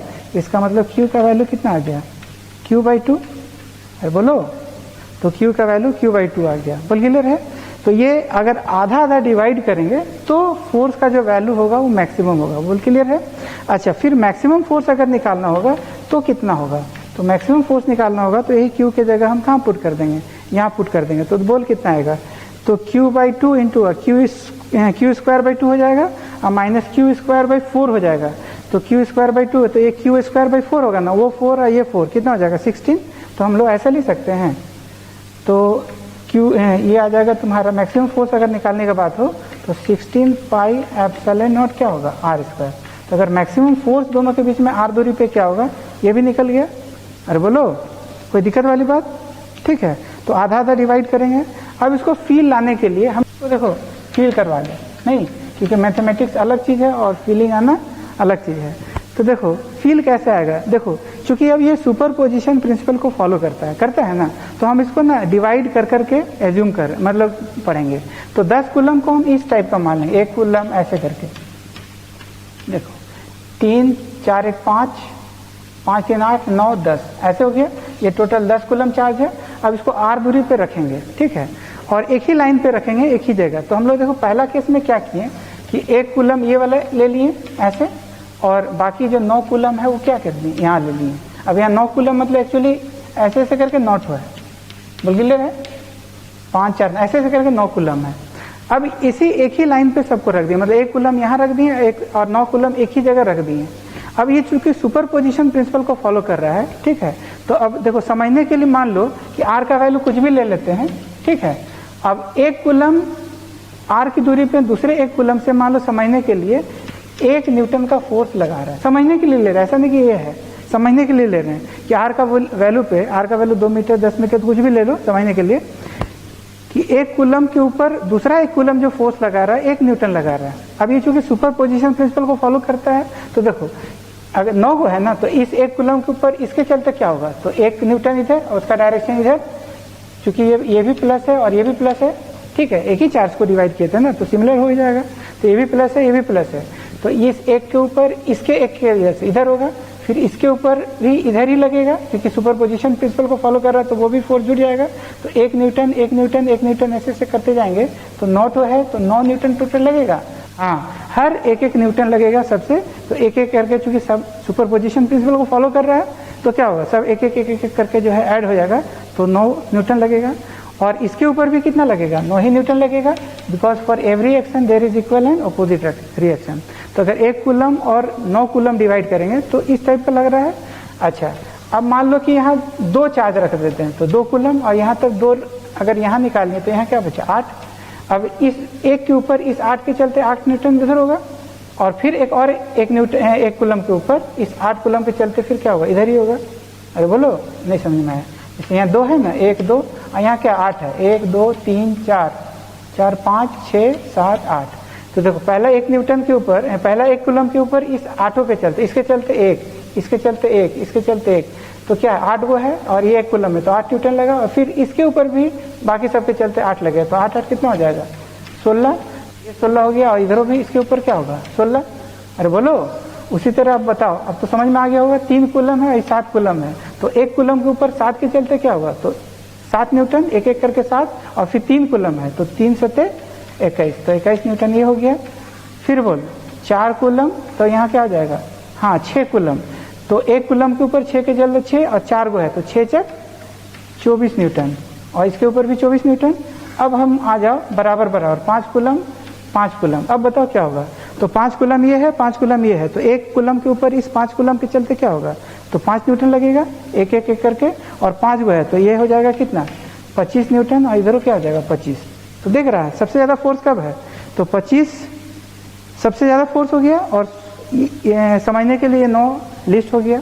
ठीक है, तो इसका मतलब जितना हम बराबर बराबर बांटेंगे उतना ज्यादा फोर्स लगेगा। अब फोर्स किस केस में आया, तो इस केस में आधा आधा जब बांटे तो सिमेट्री के चलते मैक्सिमम फोर्स लगा। ठीक है, तो कहने का मतलब जब भी चार्ज पार्टिकल को आधा आधा डिवाइड करेंगे तो दोनों के बीच में लगने वाला फोर्स क्या हो जाएगा, मैक्सिमम हो जाएगा। अब यहाँ अच्छा हाँ, न्यूक्लियर फोर्स सुपरपोजिशन प्रिंसिपल को फॉलो नहीं करता है, नहीं, न्यूक्लियर फोर्स सुपरपोजिशन प्रिंसिपल उसका कोई माई बाप नहीं है। हाँ, इलेक्ट्रोस्टैटिक फोर्स और ग्रेविटेशनल फोर्स सुपरपोजिशन प्रिंसिपल को फॉलो करता है।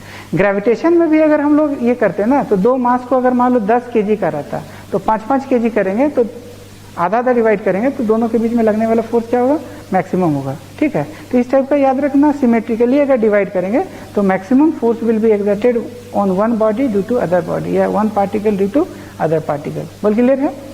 चलो, प्रॉब्लम्स ऑन, हाँ, प्रॉब्लम्स ऑन सुपरपोजिशन प्रिंसिपल। ठीक, क्या होता है सुपरपोजिशन प्रिंसिपल, कि सारे इंडिविजुअल फोर्स लिखें और सारे इंडिविजुअल फोर्स का वेक्टर एडिशन ही क्या होगा, नेट फोर्स, यही करना है। अब इंडिविजुअल फोर्स को कैसे डील करते हैं ये बता दिए, अब उसका फाइनल देखो क्या करना है। देखो सुनो, स्क्वायर प्रॉब्लम सबसे पहले लेते हैं। सपोज दैट कि मान लो 4 पार्टिकल्स है, plus Q plus Q plus Q plus Q, सब फिक्स्ड है, all are what, fixed, all are fixed. कोई दिक्कत वाली बात, सारा क्या है, फिक्स्ड है, और साइड है ए, और फिगर का नाम क्या है, और सब फिक्स्ड है। क्या इस पे सबके वजह से फोर्स लगेगा, क्या ये दोनों के बीच में फोर्स निकालता है, निकाल सकता है? जब ये दोनों के बीच में निकालेंगे तो बाकी को भूल जाएंगे, इसके ऊपर निकालेंगे इसके वजह से तो बाकी को भूल जाएंगे। क्या हमने ऐसा सीखा है? लेट द नाम be A B C D, A B C D 4 charges square के वर्टिसेस पे रखा हुआ, फिक्स्ड है। हर पार्टिकल पे, हर ईच पार्टिकल के ऊपर सबके वजह से फोर्स लग रहा है। हम किसी एक के ऊपर इंटरेस्टेड, किसके ऊपर बताओ? ए वाला से ज्यादा लगा है क्या? हम लोग सी वाला लेंगे, ही और सी, कौन वाला, सी वाला, बी वाला ले लें, फाइंड, अच्छा एक बता ले, बाकी ही सी डी जो भी है वो घर में कर लेना। ठीक, फाइंड द फोर्स ऑन सी, सी के ऊपर नेट फोर्स निकालना। फाइंड फोर्स बोले तो नेट ही फोर्स होता है, फाइंड द फोर्स ऑन सी। कोई दिक्कत वाली बात? साइड कितना, ए।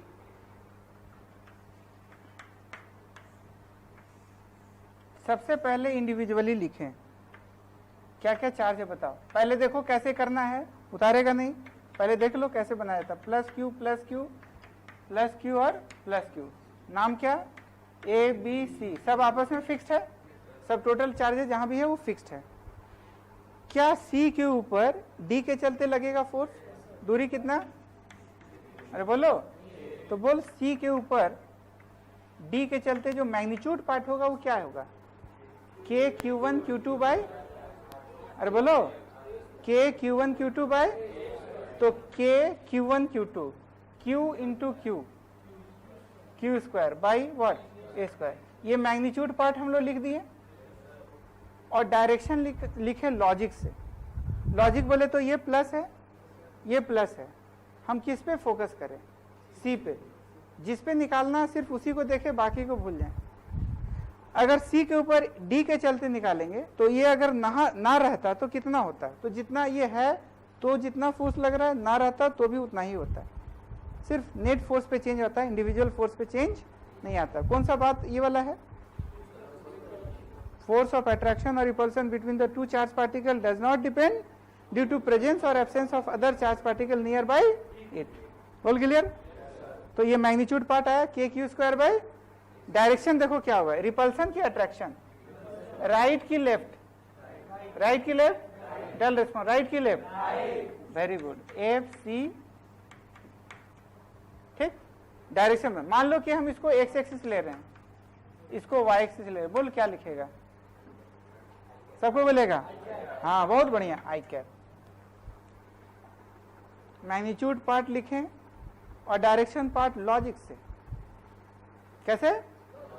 देख ही रहा है, लाइन ज्वाइनिंग द टू होता है ना, the direction of force is always along the line joining the two charge particle, attraction repulsion सब कुछ है।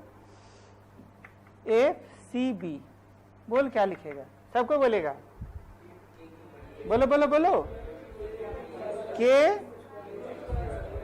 Q1 Q2 बाय, तो बोल K Q into Q square by, अब डायरेक्शन लॉजिक से, तो C के ऊपर B के चलते प्लस रिपेल करेगा प्लस से, बोल क्या लिखा है? FCB, ऐसे तो बोल क्या लिखेगा? जे क्या? बोल चमका। हाँ FCA, अब बोल क्या लिखेगा?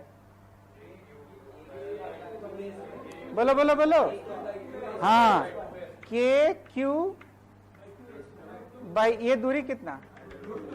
हाँ वेरी गुड, तो √2a का, और डायरेक्शन देखो किधर होगा, line joining A and C, तो इसी को बढ़ा दें तो क्या लिखेगा? FCA,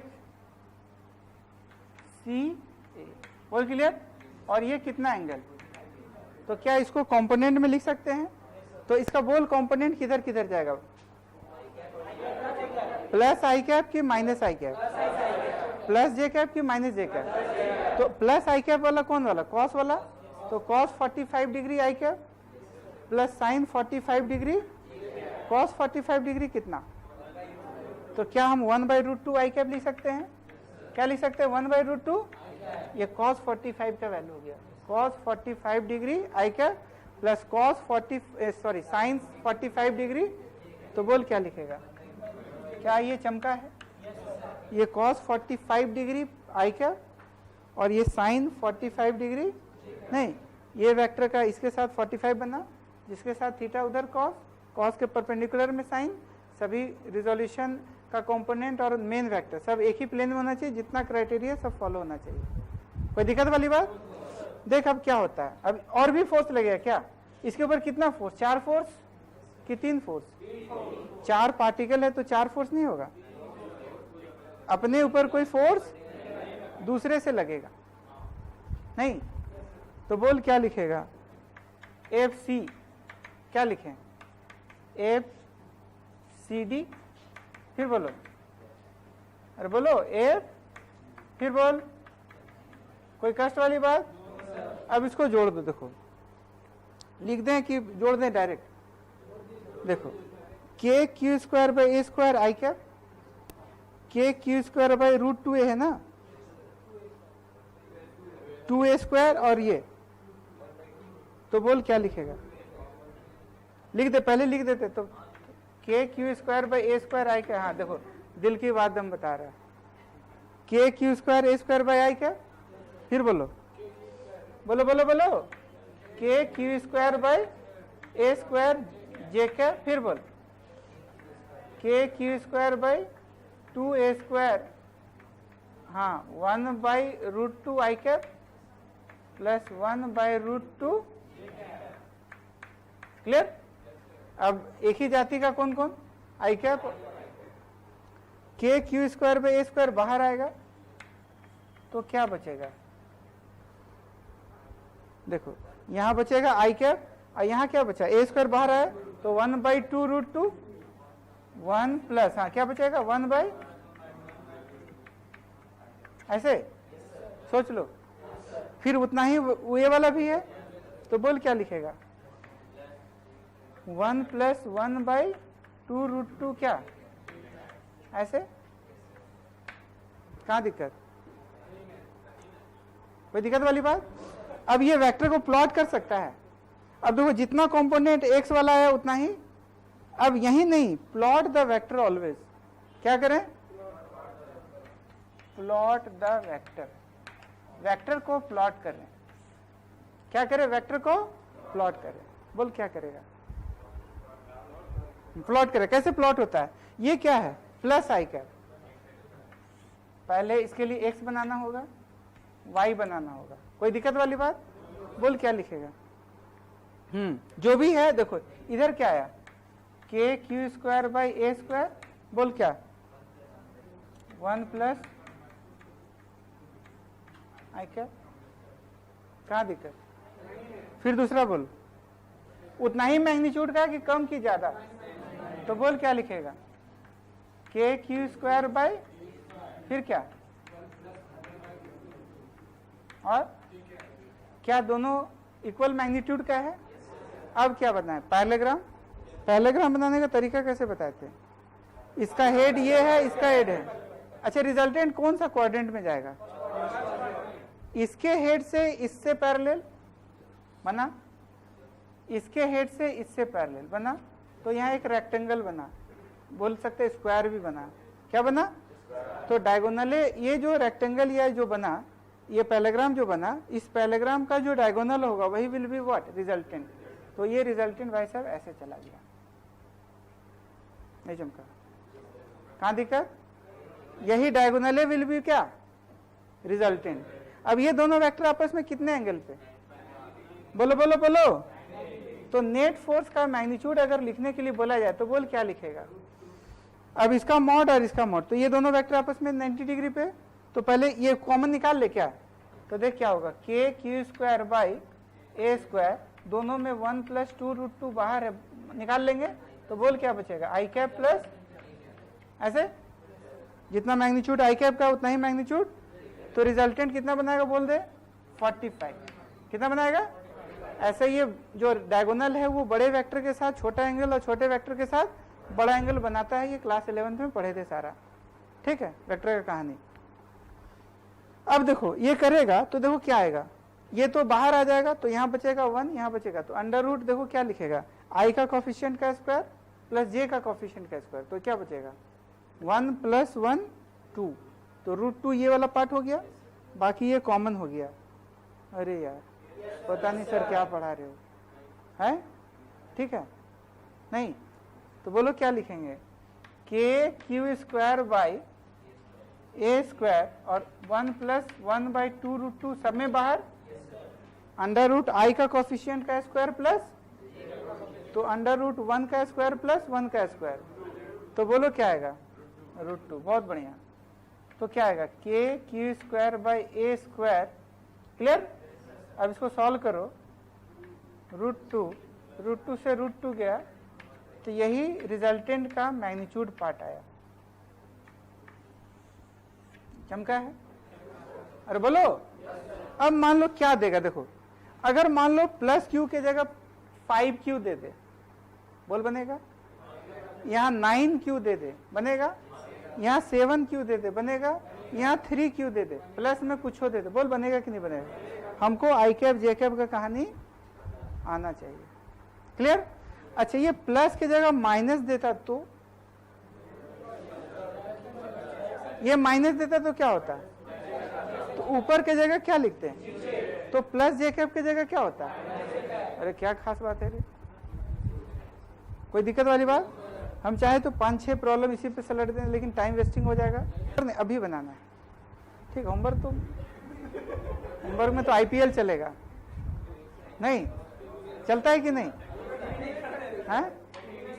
अच्छा हम समझा देंगे, आईपीएल का बहुत पूरा 1.5 महीना चलता है, कभी मत इस सब में फंसना, नहीं तो पता ही नहीं चलेगा, अच्छा दिन बहुत जल्दी पार हो जाता है। नहीं ठीक, टीवी नहीं तो ऐसा थोड़ी, मोबाइल नहीं, हॉट स्टार नहीं है, सैलून में टीवी नहीं है, जहाँ खाना खाते हैं वहाँ टीवी नहीं है, सब जगह टीवी होता है?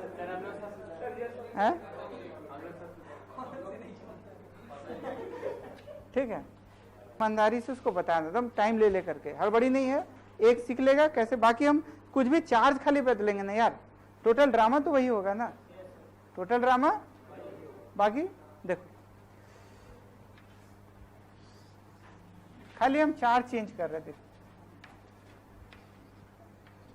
चलो ये plus Q minus Q plus Q, चलो ये भी प्लस क्यू, खाली एक चेंज किए, सी ये क्या था, बी ए, और ये क्या था, सब फिक्स्ड है।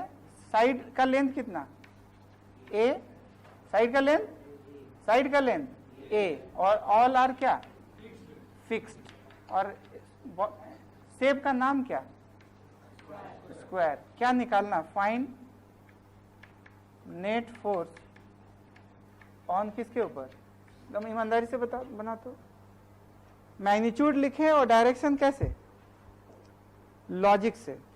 कैसे, मैग्नीट्यूड लिखे, डायरेक्शन कैसे, लॉजिक है।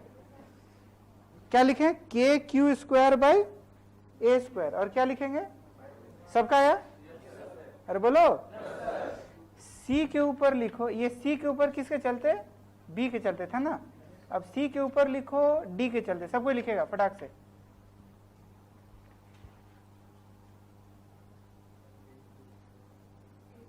लिखा, क्या लिखा बोल, K Q square by A square, direction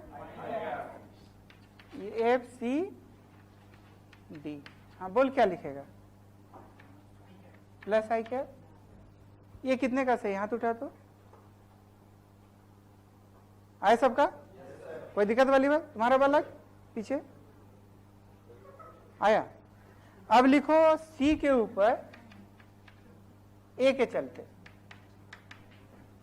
सी के ऊपर ए के चलते, लिखो फटाक से, लिख लिया, अट्रैक्शन की रिपल्सन, तो ऐसे, तो क्या लिखा, सी के ऊपर, हाँ के, ये के मतलब डाइलेक्ट्रिक कांस्टेंट, क्या, हाँ 1/4 पाई से 9 इंटू 10 टू द पावर, तो के Q square by 2a square कर दे क्या। अब इसका एक, ये कितना एंगल, तो एक cos 45 आई कैप, तो प्लस आई कैप, और तो क्या लिखेगा 1/√2 आई कैप, 1/√2 जे कैप, कितने का सही आया सबका। क्या वेक्टर एडिशन कर सकता है, तो पोल क्या लिखे, एफ सी बराबर F C B plus F C D plus what, F C A, ऐसे लिखा, फाइनल बताएं। अच्छा आई कैप दोनों प्लस है ना, आई कैप दोनों, तो बोल क्या है, सब में के Q square by square finally बाहर आ जाए, क्या आ जाएगा, तो क्या बचेगा 1 + 1 2√2 आई कैप, बोल कितने का आया, है सबका, लिखो लिखो लो, अपने से करो, अपने से करो, अपने से करो, कॉन्फिडेंस बढ़ेगा। नहीं आया, हार्ड है क्या, रेजोल्यूशन मेथड, बढ़िया मेथड, मस्त मेथड। और बोलो क्या लिखेगा, यहां पर माइनस जे कैप है और यहां पर प्लस जे कैप है, बोल क्या लिखेगा,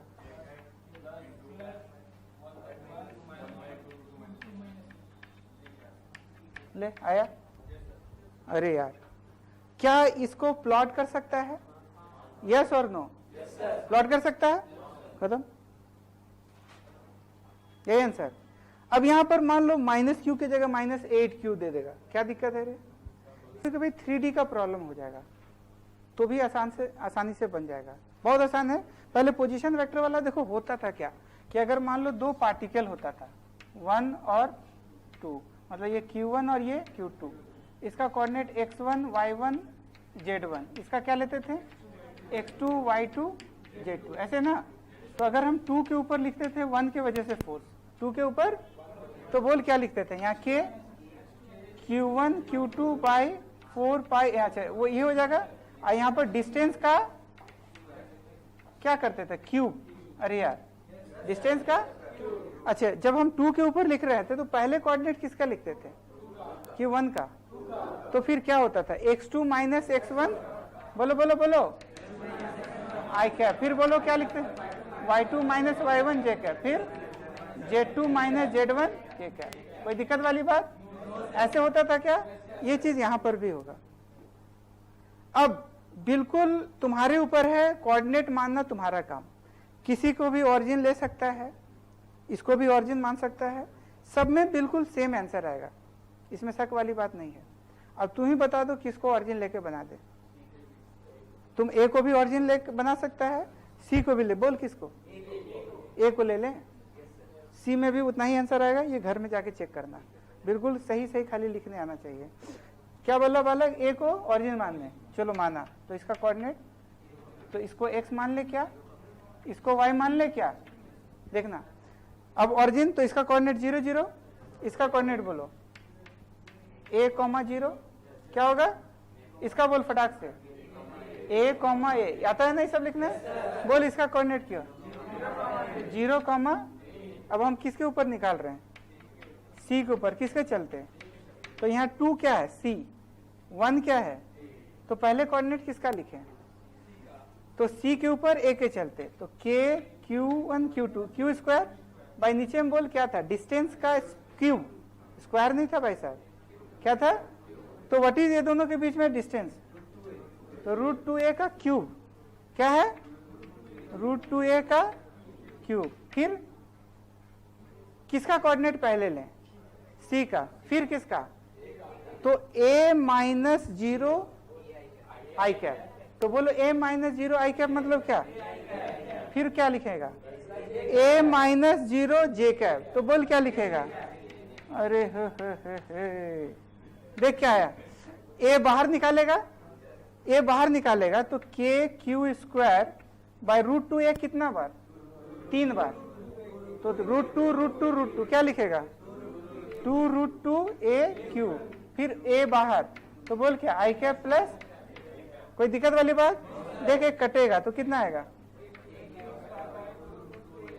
और फिर क्या लिखेगा, ये हम क्या लिखे भाई साहब c के ऊपर, किसके वजह से, क्या ये है c के ऊपर a के वजह से, क्या है, कहाँ गया कहाँ c के ऊपर a के वजह से, इसको एक्सपेंड करो तो देखो कितना आएगा, आ जाएगा क्या √2a का स्क्वायर, तो 2a स्क्वायर होगा 2 और ये √2 बाहर, अरे हाँ ये तो बिल्कुल वही है जो पहले लॉजिक से लिखते थे, अब ये अपने आप आ रहा है। ये पोजीशन वेक्टर ऐसा जबरदस्त मेथड है कि तुमको कोई कुछ करने का जरूरी नहीं है, डायरेक्शन वाला अपने ठिका ले लेता है, ये कैसे लिखना है एकदम बिल्कुल ठिका ले लेगा, तुमको सोचना नहीं, अपने आप ये सही रिजल्ट दे देगा। और किसी को भी ऑरिजिन मान के कुछ भी सही सही कोऑर्डिनेट ले लो, सही कोऑर्डिनेट आना चाहिए, मतलब origin is not a issue कि ए को ही ऑरिजिन मानेंगे तो भी आएगा।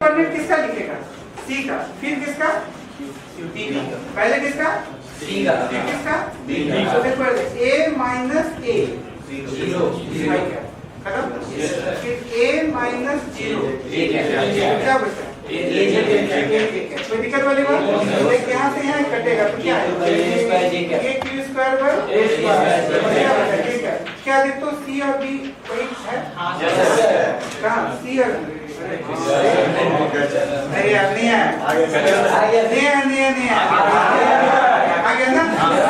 अब जब C के ऊपर किसके चलते, D के चलते, फटाक से बोल दो a क्यू बोल क्या लिखेगा a माइनस 0 a फिर बोल a माइनस 0 देखा, ये सका तो कितना है a कटेगा, तो k q square by a square, यहाँ क्या, अब बाकी ड्रामा तो मालूम है था, वही आएगा, क्या इसी तरह से वो भी बन जाएगा, अगर हम ऑरिजिन इसको ले लेके इसको लेके बनेगा, कोऑर्डिनेट वही रहेगा कि चेंज हो जाएगा, बोलो बना कि नहीं बना, जब एक स्मार्ट मेथड क्या है तुरंत बन जाता है, ऐसे हम खाली सिखाने के लिए इतना लंबा बताएंगे, इससे सारा सवाल बन जाता है, वोल्टेज बढ़ गया अभी, ठीक है। स्मार्ट मेथड देखो क्या है कि सुनो, FCD और FCB का मैग्नीट्यूड देख तो क्या है, सेम है, तो यहां से हम देखो हम ऐसे लिख सकते हैं कि दोनों का मैग्नीट्यूड सेम है, तो इसका और तो क्या है, इसका तो ये दोनों फैक्टर कितने हैं 45, तो इसका भी magnitude k Q square by square, इसका भी मैग्नीट्यूड तो under root a square plus b square, तो k क्यू स्क्वायर बाहर आएगा तो अंदर क्या बचेगा अंडर रूट 1 का स्क्वायर प्लस 1 का स्क्वायर, रूट 2 रूट 2। तो देखो इसका और इसका जो एडिशन होगा ये दोनों वेक्टर कितना है 90 डिग्री है, तो क्या होगा k Q square by a square. तो चमका ये किसका रिजल्ट, ये दोनों कितना k Q square by clear, ठीक। नाउ अब ये एक पहले से भी उधरे था, वो कितना था मैग्नीट्यूड उसका, कहाँ गया, यही था ना, अरे यार ये वाला था, नहीं नहीं मतलब वो तो वेक्टर के फॉर्म में था। देखो एफ सी ए का मैग्नीट्यूड कितना था के Q square by 2a square, यही था ना। अब ये दोनों का रिजल्टेंट ये जो गया वो हुआ और पहले से एक मैग्नीट्यूड इतना ले रखा। अब ये दोनों का डायरेक्शन सेम की अपोजिट, सेम की अपोजिट, जुटेगा कि घटेगा, जुटेगा घटेगा, जुटेगा तो क्या लिखेगा, देखो के Q square by a square बाहर कर दो तो रूट 2 प्लस 1/2, क्या इतना ही मैग्नीट्यूड आना चाहिए, बोल आ रहा है कि नहीं आ रहा, हाँ आया, अरे चमका नहीं, क्या हुआ, ये शॉर्ट ट्रिक था अलग बात है, बट ये general method I cap J cap के कैप या फिर ये वाला, एक मिनट और टाइम लेंगे। ये चमका है, ये दोनों का वेक्टर एडिशन पहले ये हुआ और पहले से वेक्टर पहले था, दोनों को ऐड कर दी, आ गया, ठीक है। सोचो कि अगर क्यूबिक प्रॉब्लम होता तो बोल बनता कि नहीं, 6 charge, sorry 8, how many charges are there, origin मान सकता है 0 0 0 ये 3 3, बोल बनेगा कि नहीं बनेगा, कौन मेथड प्रीफर, हाँ position vector method prefer, then answer will be come very easily. नहीं चमका है, पेंटागन हेक्सागन लन फन साला जो भी दे दो बन जाएगा सवाल। चलो